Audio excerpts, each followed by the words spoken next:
मित्रांनो, एखादा गंभीर आजार झाला तर आपण लागलीच डॉक्टराकडे जातो. डॉक्टर आपल्याला तपासतात आणि वेळेत जर त्या रोगाचं निदान झालं तर लागलीच औषध मिळतं आणि रोगी बरा होतो.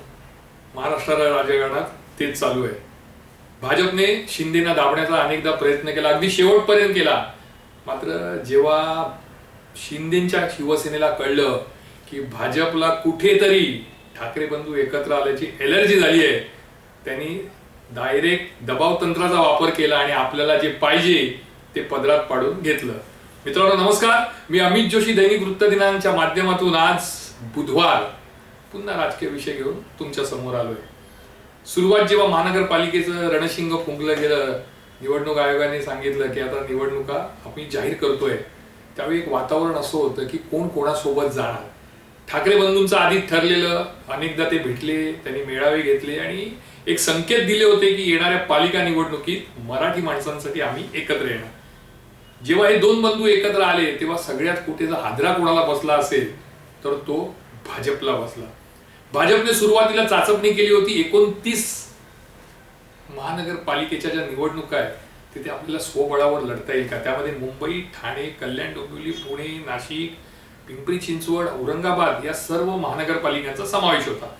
आणि तेव्हा असं एक वातावरण होतं की नाही, स्वबळावर भाजप लढली, आघाडी, मनसे हे सगळे वेगळे लढले तर भाजपला साहजिकच सत्तेच्या जवळ जाता येणार. त्यामुळे भाजपने त्या दृष्टीने तयारी केली होती आणि तिथून त्यांनी दबाव तंत्राचा वापर केला शिंदेचा. त्यांनी शिंदेवर अनेक दबाव आणले, त्यांच्या अनेक प्रकल्पांना स्थगिती दिली, त्यांची अनेक माणसं फोडली. ठिकठिकाणी भाजपचे नेते सांगत होते की आम्ही स्वबळावर लढणार, आम्हाला ठाकरे शिंदेची गरज नाहीये. त्यामुळे असं वाटलं होतं की शिंदेची मोठी कोंडी झाली आहे, पंचायत झालेली आहे. पण भाजप हा असा पक्ष आहे, संधी साधू पक्ष आहे. भाजपला जेव्हा कळतं की कोण आपल्या उपयोगी आहे तर त्याला जवळ करायचं आणि कोण आपल्याला डोईजड ठरवतोय तर त्याला फेकून द्यायचं.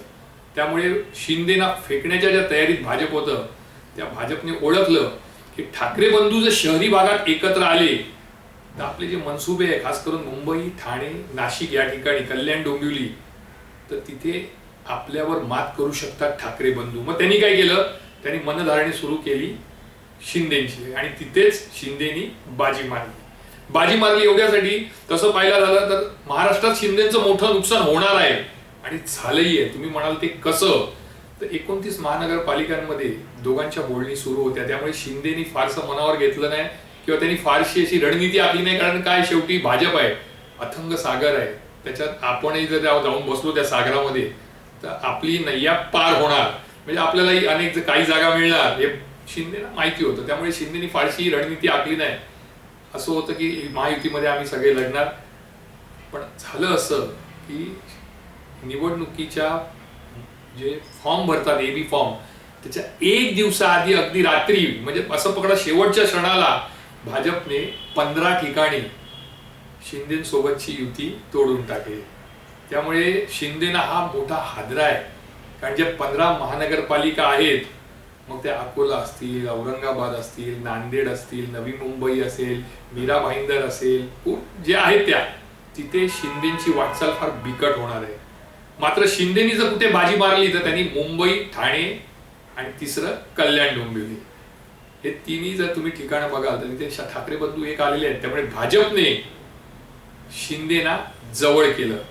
पण नुसतं जवळ केलं नाही तर शिंदेने ओळखलं की भाजपची गरज काय आहे, आपल्याशिवाय भाजप लढणार नाही याची पूर्ण कल्पना एकनाथ शिंदेच्या शिवसेनेला आली आणि मग त्यांनी दबाव तंत्राचा वापर केला. म्हणजे थोडक्यात काय, तर ठाकरे बंधू जे एकत्र आले त्याची लॉटरी ही नक्की शिंदेना लागली. म्हणजे भाजपला टेन्शन, पण लॉटरी मात्र शिंदेना लागली. सुरुवातीला भाजपने असं सांगितलेलं की नाही, आम्ही तुम्हाला 52 जागा देऊ आणि उर्वरित मुंबईत जागा आम्ही लढू.